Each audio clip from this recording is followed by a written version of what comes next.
పునీత యోహాను గారు రాసిన సువార్త.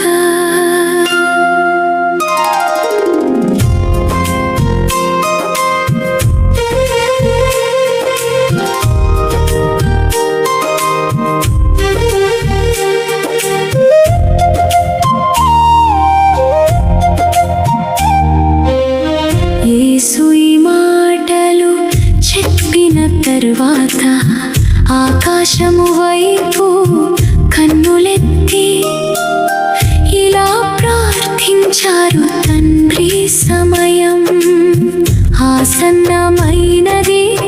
కుమారుడు నిన్ను మహిమ పరిచినట్లు నీవు కుమారుని మహిమ పరచుదువు. నీవు ఆయనకు సమస్త మానవుల మీద అధికారం ఇచ్చితివి. ఆయనకు అప్పగించిన వారందరికీ నిత్య జీవమును ఇచ్చితివి. ఏకైక సత్యదేవుడవైన నిన్నును నీవు పంపిన యేసుక్రీస్తును తెలుసుకొనటయే నిత్య జీవము.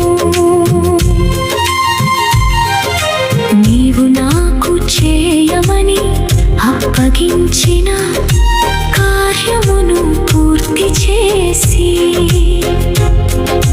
భూమి మీద నేను నిన్ను మహిమపరిచితిని.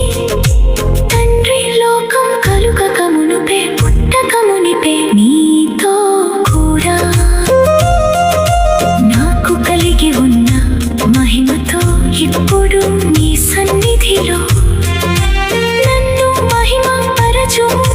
లోకములో నుండి నీవు నాకు ఇచ్చిన మనుషులకు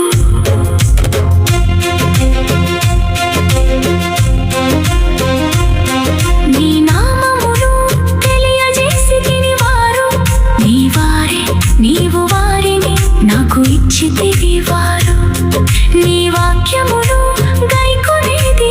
నీవు నాకు ఇచ్చిన సమస్తమును నీ నుండే వచ్చినని వారు ఇప్పుడు తెలుసుకొని నీవు నాకు ఇచ్చిన మాటలను నేను వారికి ఇచ్చితిని. నేను వారి కొరకు ప్రార్థించుచున్నాను, లోకం కోసం కాదు, నీవు నాకు ఇచ్చిన వారి కోసమే ప్రార్థించుచున్నాను.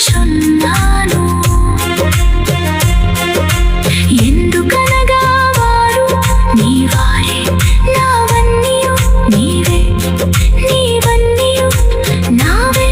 వారిలో నేను మహిమ పరిపబడి ఉన్నాను. నేను ఇక లోకములో ఉండను, వారు లోకములో ఉన్నారు. నేను నీ వద్దకు వచ్చుచున్నాను. పరిశుద్ధ తండ్రి, నీవు నాకు ఇచ్చిన నీ నామము చేత వారిని కాపాడము. మనము ఒకటై ఉన్నట్లే